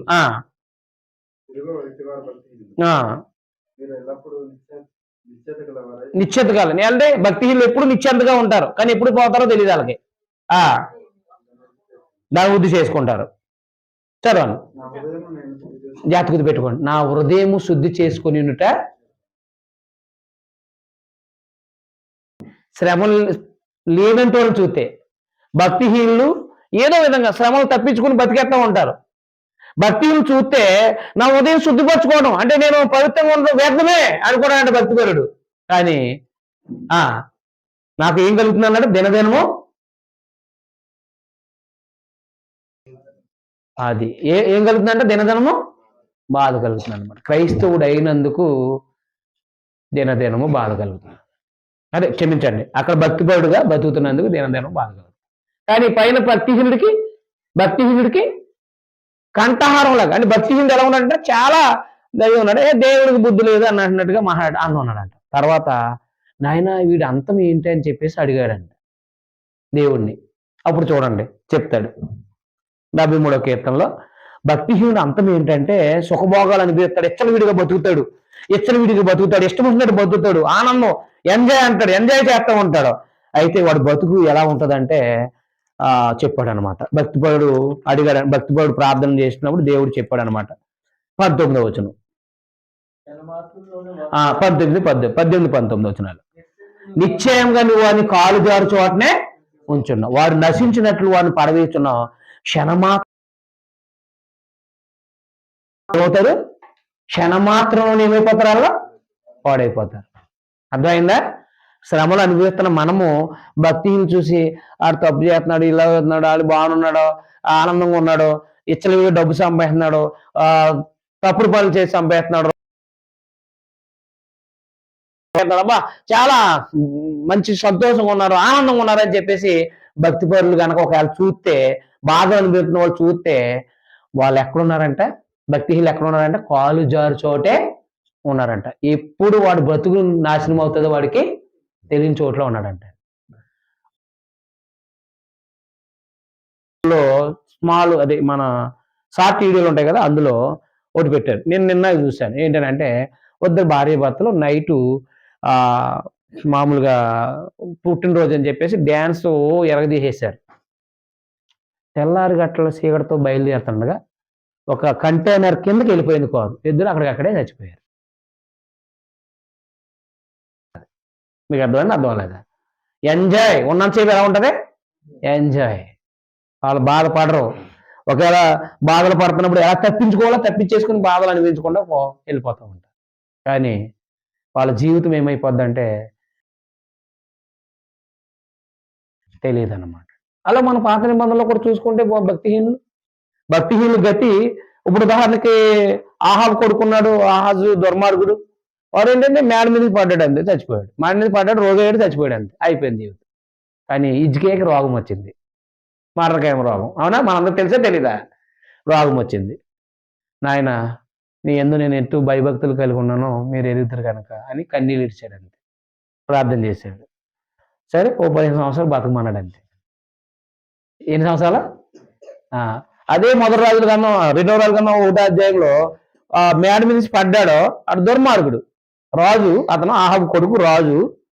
ఆహాబు రాజే, అతను కొడుకు రాజు. ఆహాబు చచ్చిపోయిన తర్వాత కొడుకు రాజు అయ్యాడు. అప్పుడు నేను బతుకుతానని ఎక్కువ దేవుని దగ్గర పంపిస్తాడు. అప్పుడు ఏలు ఏమంటాడు, ఇశ్రాయేలులో దేవుడు లేడనుకుని దేవుని దగ్గర పంపుతావా అని చెప్పి పంపితే, మరి ఆయన తీసుకురండి అట్టుకునంటే 50 మందిని పంపుతాడు. నేను దైవజనుడిని అయితే అని అంటాడండి. 50 మంది కాలిపోతారు. అప్పుడు బతిమాలుకుని తీసుకెళ్తాడు ఒక ఆయన. అయ్యా ఒకసారి ఏంటి మరి, నేను బతుకుతాను. మీకు అర్థమైనా అర్థం అవ్వలేదు. మంచం ఎక్కువ కాబట్టి ఏమవుతావు, ఇక దిగవు అన్నాడు, అంతే. అది భక్తిహీనుల గతి. మంచం ఎక్కితే దిగుతారో దిగరో తెలియదు. కానీ మనకైతే క్రైస్తవుడిగా బ్రతికితే, దేవుని ఇష్టానుసారంగా బ్రతికితే బాధలు పడాలి. లోకంలో చేసిన ఎంజాయ్ మనం చేయలేము. అంటే కొన్నిసార్లు తగ్గి మనము కంట్రోల్ చేసుకోవాలి. నేను అవునా కాదా? అది అప్పుడు మనకి కొంచెం ఇబ్బందులు ఎదురవుతాయి అన్నమాట. అదైనా ఆ బాధల్లో మనం నిలబడితే గనక ప్రభులాగా మనం క్రీస్తు శరీరం అని శ్రమ పడ్డాను కనుక అట్టి మనసును ఆయుధంగా ధరించుకోమాట. నేను కూడా ఒక్కొక్కసారి 6 వారాలు 7 వారాలు పెడతారు కదా, పెడతారా పెట్టరా మీటింగులు అంటే స్వస్థత భక్తులు ఏం చేస్తారు, వీళ్ళు వారానికి ఒక రోజు ఎక్కడో ఒకటి పెడతారు, ఒక శాల వేసి. అవునా కదా? ఓ సంవత్సరానికి వాడు ఏ బెంజ్ కార్లను ఓ 20 లక్షలు 30 లక్షల కార్లు తిరుగుతాడు. అండ్ అయ్యగారు అంటాడు కింద అడిపోతారు, మీద అడిపోతారు. అవునా కాదా? నేనేమో ఇన్ని బాధలు పడుతున్నాను, వీడు బాగానే ఉన్నాడు అనిపిస్తుంది. మీకు అర్థమైనా అర్థం అవ్వలేదు. అంటే అబద్ధ బోధకులు ఏం చేస్తారంటే ఉన్నది ఉన్నట్టుగా బోధించి ప్రజల్ని వాక్యానుసారంగా నడిపించకుండా ఏదో ప్రార్థన చేసుకోండి, కన్నీటి ప్రార్థన చేసుకోండి, లేదా ఉపవాసం ఉండండి అని చెప్పేసి జీవిత లోపాలు దిద్దుకోకుండా ఏం చేస్తారంటే ఎంతసేపు ప్రార్థన తగ్గలేదా, ఇంకో వారం, ఇంకో 7 వారం, లేదా 3, 7, 14 అని చెప్పేసి అలా కాలం గడుపుతారు. వాళ్ళకేమో డబ్బులు వచ్చి పడిపోతూ ఉంటాయి. మేము ఉన్నది ఉన్నట్టుగా చెప్తే ఇచ్చేవాడు కూడా ఎందుకులే ఈయనకి అనిపించుకుంటాడు. ఇచ్చేవాడు కూడా ఎవడు ఇంకా వాకింగ్ అన్నాడు అనుకోండి, నీ బతుకు మార్చుకో, నీ జీవితం సరి చేసుకో అని ఇలా మాట్లాడతాం, గ్రంథంలో మాట్లాడతాం కదా. మాట్లాడిన వెంటనే వింటాడు ఆయన. విన్న తర్వాత ఓహో ఈయనకి ఇవ్వకూడదు, పెద్ద అయ్య గారికి ఇవ్వాలి, ఏ అయ్య గారికి. అంటే అలాగా మనం కొంతమందిని లోకంలో ఇచ్చలుడిగా బతుకుతున్న వాళ్ళని భక్తిహీనులను చూసినప్పుడు మనం ఏమనిపిస్తుంది అంటే మన అడుగులు జారాలనే ఆలోచనలు వస్తాయి. మనం ఏమనాలంటే అదే చెప్పాడు పేతురు బతుల్లో కూడా, ఏమన్నా చేసి బాధపడాలి. ఎందుకంటే ఇక్కడ శ్రమ అనుభవిస్తున్న మనం రేపొద్దున మహిమను అనుభవిస్తాం. అవునా? నశించిపోయే సువర్ణం అగ్ని పరీక్ష వల్ల ఏమవుతుంది, మెరుగవుతుంది అంటండి. అవునా కాదా? శ్రమల్లో ఎక్కువ ప్రార్థన చేసుకుంటాం. శ్రమలు బాధలు ఎక్కువ ఉన్నాయనుకోండి, మన కుటుంబంలో ఒకదాని తర్వాత ఒకటి బాధలు ఇబ్బందులు ఎదురవుతున్నాయి అనుకోండి, ఆ ఎదురవుతున్నప్పుడు మనకి దైవభక్తి తగ్గదు. ఆరాధన మానం, ప్రార్థన మానం. నేను అవునా కాదా? ఎక్కువ సార్లు ప్రార్థన చేసుకుంటాం, అవసరమైతే పొద్దున్న సాయంత్రం మధ్యాహ్నం ప్రార్థన చేసుకుంటాం, బైబిల్ చదువుకుంటా ఉంటాను. అదే గనక సుఖాలే ఉన్నాయనుకోండి, ఏ బాధ లేదనుకోండి, కాళ్ళు పైకెట్టి టీవీ చూస్తా కాలం గడుపుతాం అంతే. లేదా సెల్ని ఇలా పైకి అంటానే ఉంటాం అంతే. బాధ ఉంటే ప్రార్థన జ్ఞాపకం వస్తుంది. అవునా కాదా? అందుకని క్రైస్తవుడు అయినందుకు వచ్చే బాధలు గుర్తించుకుని, ఓహో బాధలు మేలే, బాధలండి శ్రమలో మేలు మేలండి. ఎందుకు ఆత్మీయంగా ఎదగటానికి చాలా ప్రయోజనకరం అనమాట. బాధలు నిందలు అవి చాలా మనల్ని ఉన్నతంగా నడిపిస్తూ ఉంటాయి అన్నమాట. అందుకని దేవుని పిల్లలుగా శ్రమలు ఎందుకు వచ్చినాయో క్రైస్తవులు ఏంటి వాళ్ళు పరీక్షించుకోవాలి. మనం ఏదైనా రాంగ్ స్టెప్ వేసామా తెలియక. ఉదాహరణకి అర్థం, మా ఏరియాలో అప్పులు ఎలాగ అయిపోతారంటే చెప్తాను. మీరు జీరో మీద జీరో పేమెంట్తో మొత్తం టీవీ, ఏసీ, ఫ్రిడ్జ్ అన్నీ ఇచ్చేస్తున్నా అంటారు. మా వాళ్ళకి ఏసీలు, ఫ్రిడ్జ్లు అన్నీ అవసరం, మీకేం అవసరం లేదు దేవుని దయ వల్ల. మొత్తం తెచ్చేస్తారు ఇంట్లో, మొత్తం ఫ్రిడ్జ్, టీవీ అలా అతికిచ్చేస్తారు. ఏమవుతుంది? నెలాఖరు వస్తుంది. అప్పుడు ఈయనకి ఒంట్లో ఇంకా తిండి అట్ట సెలలో ఏం చేయాలో తెలియక మతిలేనిలా తిరుగుతూ ఉంటాడు. మరి అవి ఏంటయ్యి? మన సంపాదన తగ్గట్టుగా మనం కొనుక్కోవాలి. అవునా కదా? సంపాదన కంటే ఎక్కువ అప్పులు చేస్తే ఏమవుతాం? అవునా కాదా? అవి మనం తెచ్చుకునే దేవుడు ఎట్టినాయా? అది మనం ఏం చేస్తూ ఉంటాం అంటే చాలా తెలివైన వాళ్ళు ఏంటో తెలుసా? మనం చేసేసి లాస్ట్ని ఎవరి మీద పెట్టేస్తాం? ఏముంది దేవుడు మా బాధలు పట్టించుకోవట్లేదు, మా బాధలు వింటలేదు అంటూ ఉంటాం. మరి మనల్ని ఒకనాడు క్రైస్తువుడు కానప్పుడు మనకు భయంకరమైన బాధలు ఉన్నప్పుడు దేవుడు పట్టించుకోవడం బట్టే కదా మనం చాలా మటుకు క్రైస్తువులు అయ్యాం. అవునా కదా? భయంకరమైన రోగాల నుంచి బయటపడడం వల్లే కదా, భయంకరమైన శ్రమల నుంచి మనం తప్పించడం బట్టే కదా మనము ఎక్కువ శాతము ప్రభుని నమ్ముకోవడం జరిగింది. నేను అవునా కాదు? పట్టించుకోవట్లేదంటే ఒకవేళ మనము రాంగ్ స్టెప్ వేసేమో ఆలోచించుకోవాలి. అప్పుడు ఆలోచించుకుని రైట్, నేను చేసిన తప్పు ఎక్కడ ఉందో తెలుసుకుని మార్చుకోవాలి. అది క్రైస్తవుడు అనమాట. అప్పుడు ఆ శ్రమ ఆగిపోద్ది. అవునా కాదా? ఆ శ్రమ ఏమైపోద్ది? ఆగిపోద్ది. ఎలాగాగుద్ది? ఏంటి రుజువు అంటే మన నిలువే పట్టణస్తులే దుర్మార్గం అని ఆగిపోయారు అంటే ఆ శ్రమ రావటం ఆగిపోయింది. మీకు అర్థం లేదా? అదనమాట.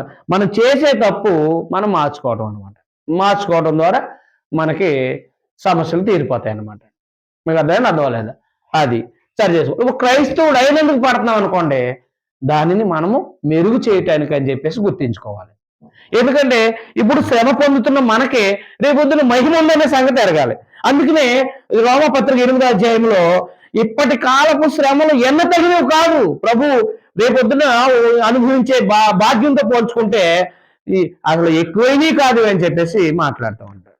రోమపత్రిక 8వ అధ్యాయం, రోమపత్రిక 8వ అధ్యాయము 17వ వచనం. మన పిల్లలమైతే వారసులం, అనగా దేవుని వారసులం, క్రీస్తు కూడా మహిమ పొందుటకు ఆయనతో శ్రమ పడిన ఎల్ల క్రీస్తుతోడి. తర్వాత మనం మన ఎడల ప్రత్యక్షం కాబో మహిమ ఎదుట, అంటే పరలోకము ఎదుట ఇప్పటి కాలపు శ్రమలు ఎన్న తగినవి కావని ఎంచుచున్నాను. అదే చెప్పాడు. మా బాహ్య పురుషుడు కృషించుతున్నా మా అంతర్ పురుషుడు దినదినము అభివృద్ధి నూతన పరచబడుతున్నాడు అన్నాడు.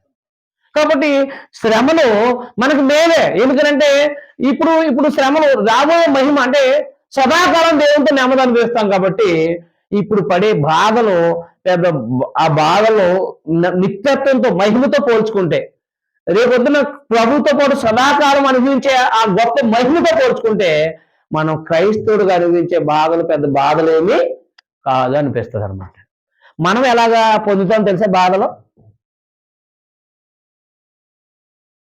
ఎలా పొందుతామంటే, ఇప్పుడు మన ఇంట్లో బాధ ఉంది, బాధపడుతున్నాం మనం. మరొక ఇంటికి వెళ్ళాం.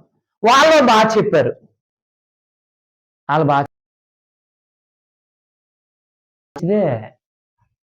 అని అలా తృప్తి పొందుతాం. అమ్మాయ కాబట్టి నీ బాధ కండి మనం నువ్వు కూడా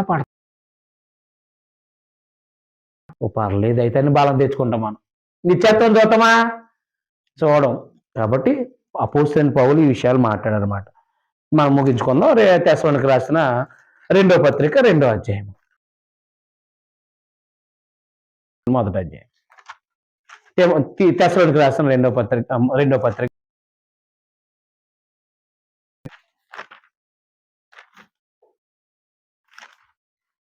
మరి అందుకే వాళ్ళు అవమానాలు పడ్డారు, వాళ్ళు అందుకే కొట్టించుకున్నారు యేసు. ఎందుకు? క్రీస్తునందు స్వాస్థ్యం ఉందని, అదే నిత్యత్వం ఉందని వాళ్ళ బాధలు సమస్యలు అనుభవించారనమాట. చూడండి, మొదటి రెండవ తెస్సలోనికీయులకు పత్రిక మొదటి అధ్యాయంలో ఆయన ఏమన్నాడంటే, ఆ దూతలతో కూడా పరలోకంలో అగ్ని జ్వాలలు ప్రత్యక్షమే దేవుణ్ణి ఎరగని వారికి మన ప్రభు యేసు వార్తకు లోబడిన వారికి ప్రదానం చేయనప్పుడు మిమ్మును శ్రమపరచు వారికి శ్రమ. ఎప్పుడు? మరణించిన తర్వాత. మిమ్మును శ్రమపరచు వారు శ్రమ పొందుచున్న మీకు మాతో కూడా విశ్రాంతి అనుగ్రహించిన దేవునికి న్యాయమే. కాబట్టి భూమి మీద శ్రమ పడదామా, సుఖపడదామా? అల్పకాలం పాప భోగం, అవునా? ఇంకో 40 సంవత్సరాలు ఆయన రాజరికంలో ఉంటే సుఖాలు అనుభవించుడు. కానీ దేవుని ప్రజలతో ఏమనిపించాడు? ఆయన శ్రమ అనుభవించాడు. అంటే శ్రమ కోరుకున్నాడా, సుఖం కోరుకున్నాడా? భక్తిపరుడు శ్రమ కోరుకున్నాడా, సుఖం కోరుకున్నాడా? అందుకని ఈ తాత్కాలికమైన జీవితంలో క్రైస్తవులైన మనము ఎప్పుడు కూడా సుఖాలు కోరుకోవద్దు. అర్థమైందా? సుఖభోగం లేని బ్రతుకున్నది చచ్చిందే ఉంది అన్నాడు తిమోతి రాసిన మొదటి పత్రిక 5వ అధ్యాయం. సుఖభోగాలని బ్రతకాలనుకున్నది ఏమంటే ఇంక చచ్చిపోయినట్టు, అంటే ఆత్మీయంగా చచ్చిపోయినట్టే. ఇంకా అప్పుడు ఇక్కడ సుఖభోగాలు అనుకుంటే చెప్పాడు కదా, ఏది లోకస్వార్త 16:25లో, నాయన ఇక్కడ నువ్వు ఇదిగో లాజరు శ్రమ పడ్డాడు కాబట్టి ఇక్కడ నెమ్మది అనుభవిస్తున్నాను. నువ్వు నీ ఇష్టం వచ్చినట్టు బతుకావు, నువ్వు నీకు ఇష్టం వచ్చినట్టు సుఖం అనుభవించావు, ఇక్కడ నెమ్మది అనుభవం. కాబట్టి మనం క్రైస్తవుడిగా ముందు మనం పరీక్షించుకోవాల్సింది ఏంటంటే, శ్రమలు క్రైస్తవుడు అయినందుకు వచ్చినాయా, పాపం చేసినందుకు వచ్చినాయా, మనం గుర్తించుకోవాలి. నెంబర్ 1 పరీక్ష. అవునా కాదా? క్రైస్తవుడు అయినందుకు వస్తే అనుభవించాలి, పాపాన్ని బట్టి వస్తే మనం మార్చుకోవాలి. క్రైస్తవుడు అయినందుకు వస్తే దాన్ని ఏం చేయాలి? అది అనుమతించుకోవాలి. అంటే నాయన ఈ బాధలు మాకు అవసరమైతే ఉంచు తండ్రి అని చెప్పేసి అడగాలి. అంతేగాని పాస్టర్లు ఉన్నాక కొంతమంది నేను ఇది గద్దించాలని కోరుకున్నాను, దీన్ని ఈ బాధని తీసేయాలని కోరుతున్నాను అంటాడు. అవునా కదా? బాధలు తీసేయాలనుకున్న వాళ్ళు, శ్రమలో ఉండకూడదు అనుకునే వాళ్ళు అర్థమైనా రేపొద్దున నిత్యత్వాన్ని పోగొట్టుకోవాలని ఉంటారు అన్నమాట. అందుకని ఇప్పుడు ఏమండి, మనకు శ్రమలు అవసరమా, సుఖాలు అవసరమా? ఏం కావాలండి? చనిపోయిన తర్వాత విశ్రాంతి అనుభవించాలంటే ఇక్కడ శ్రమలు పెడుతున్నప్పుడు మనం అనుభవించడమే మేలు అనమాట. లేదు మనకి నిత్యత్వం అక్కర్లేదంటే అక్కడ యుగ యుగాలు వేదన అనుభవించాలంటే కనుక ఇక్కడ మనం విచ్చలవిడిగా బతికి చచ్చిపోవచ్చు. ఏనా? దేవుడు అడ్డు పెడుతున్నాడు ఎవరైనా? విచ్చలవిడిగా బతికే వాళ్ళు వదిలేస్తున్నాడా లేదా? వదిలేస్తున్నాడు. ఎందుకంటే రేపు పొద్దున తీర్పు ఉంది కాబట్టి. అందుకని ఆలోచించుకోండి దేవుని పిల్లలుగా. బాధలు పడుతున్నప్పుడు చాలా మేలవి, అవి ఉపయోగమైనవి. మనం మేలుగా అవటానికి, ఇంకా దేవుని పిల్లలుగా నడవటానికి చాలా ప్రయోజనకరమై ఉంటాయి అన్నమాట. అందుకని ఈ బాధలు తీసేయి, ఈ ఇబ్బందులు తీసేనాయన అని మనం ఎప్పుడు దేవుని అడగకూడదు. అవసరం అంటే ఉంచినాయన, మేము ఎదగటానికి అవసరం అనుకుంటే ఉంచమా. పౌలు గారు కూడా నా రోగాన్ని తీసేయమన్నాడు. అవునా? ఏమన్నాడు ఆయన?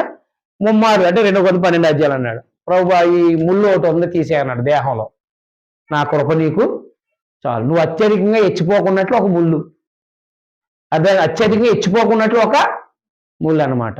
అది అందుకని కొన్ని రోగాలు తగ్గవు, ఉండడం మంచిది. రోగం ఉంటే బాగుంటామా, ఆరోగ్యం ఉంటే బాగుంటామా? రోగం ఉంటేనే బాగుంటాం. షుగర్ ఉంటే బాగా తింటామా, షుగర్ లేకపోతే బాగా తింటామా? షుగర్ లేకపోతే ఇచ్చలవిడిగా తినేసి హార్ట్ అటాక్ వచ్చి టప్మని వెళ్ళిపోతాం. అవునా? షుగర్ బీపీలు ఉంటే ఎంత తినాలి, ఏం తినాలి, ఏం తినకూడదు అని ఏం చేస్తాం? జాగ్రత్తగా తింటాం. మేలే, ప్రార్థన ఎక్కువసార్లు చేసుకోవచ్చు. ఎక్కువైపోయింది అనుకోండి మోకాళ్ళే చేయొచ్చు. అప్పుడు వెంటనే దేవుని సహాయం ఉంటుంది అనమాట. అందుకని దేవుని పిల్లగా క్రైస్తువులైన మనకి ముందు మనం పరీక్షించుకోవాలి. శ్రమలు వచ్చినవి ఎందుకు?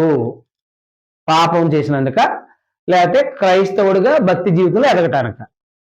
అది గుర్తుపెట్టుకోండి. అదే యోబు అన్నాడు అనమాట 23:10 ఏమన్నాడంటే 23:10 నేను ఈ బాధ మెరుగైపోతాను అన్నారు. అందుకని దేవుని పిల్లగా గుర్తుపెట్టుకుని క్రైస్తవుడైనందుకు మనం బాధలు వస్తే అనుభవించాలి. భక్తిహీనుని చూసి ఈడే బాగున్నాడు, ఎంతో ఇచ్చలవిడిగా బతుకుతున్నాడు, ఈడే చాలా ఇదిగా ఉన్నాడు, మనమేంటి ఇలాగ ఉన్నాం, ఎంత ఇదినా ఎంత ఇబ్బందులు బాధలే ఉన్నాయి అని చెప్పేసి అతన్ని చూసి కనుక అడుగులు జారినాయా మనం అయిపోయినట్టే. మన పని ఏమైపోయినట్టు అయిపోయినట్టు. భక్తిహీనులు కూడా వెళ్తే ఎక్కడికి వెళ్తాం? గొడ్లో పడతాం.